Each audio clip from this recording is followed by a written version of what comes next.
If you like hot water cornbread made the old school way, then this recipe is going to be right up your alley. Today on Divas and Cook, we are making hot water cornbread that is crispy and golden on the outside and so fluffy and tender on the inside. They are so addictive. Y'all ready? Let's go. Okay, we're going to start with our cornmeal. That's just pure cornmeal. We're not going to use a cornmeal mix, anything like that. We're going to add in a little bit of salt, all right? And now we're going to make sure that we get all that salt in there because this is the only flavoring in this recipe, just salt. It's a very, very basic recipe.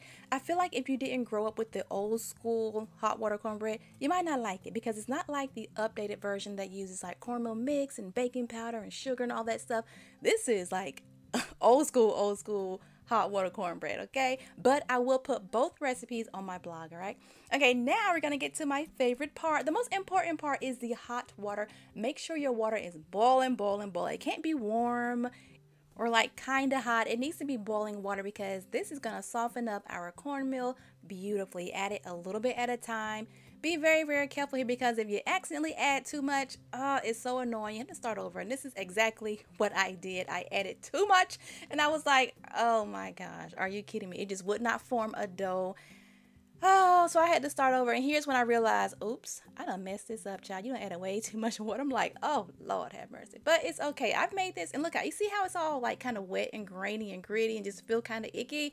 That's how you know you've added too much. So I started over and then I just measured it out a little bit at a time. I think I did like a half a cup, and then after I added in a half a cup, I ended up going to tablespoons, you know, just to make it a little bit easier. And I've done this recipe so many times. It's just really, really easy to add too much water. So yeah, make sure you add that water a little bit at a time, okay? Just enough until you have a nice soft dough, all right? And you'll know when you have a nice soft dough because it'll kind of pack up really easy. It'll stay together. It'll hold its shape, kind of like this right here. It's just so soft and beautiful. Look at this. Yep, that is what you want, a nice, soft, beautiful dough, just like that.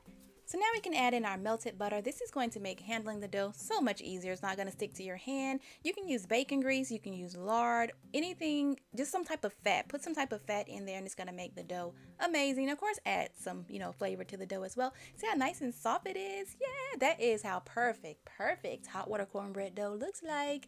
Okay, so now we're going to move into the next step. We're going to add some oil into a cast iron skillet. Using a cast iron skillet gets it nice and crispy. I love that. You don't need a lot of oil, but once that oil is nice and hot, we're going to take out some dough and pat it out into a little patty just like this. You can do them thick, you can do them thin.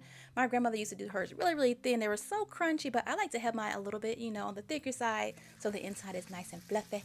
Now just go ahead and lay it into that hot oil. Let them cook on up. I kind of like them to be a little bit burnt. Not a lot, but like I like a nice, like that little crispy goldenness to them. Just a personal preference. But yeah, you can cook yours however you want to cook it, okay? Just make sure that the inside is nice and done and fluffy. And then just get yourself a little slotted spoon to remove them from the oil. Place them on a cooling rack to cool off, and then just repeat with the next batch, all right? Very, very simple. The inside, here's the inside, nice and fluffy. The outside is so crunchy. You can serve these as is, plain. If I'm eating them plain, I have to serve this with honey butter because I just feel like it just tastes, too plain. When I was little, I would like crumble them up and put them in milk, and that's how me and my grandmother ate it. We were the only people in the house that like, hot water cornbread and milk, so it's like our little special thing. But you can serve this with collard greens. Any type of soulful, savory bowl meal works perfectly with this hot water cornbread. And that's it. I hope you guys enjoyed this video. Don't forget to subscribe, comment, and all that good stuff. Later.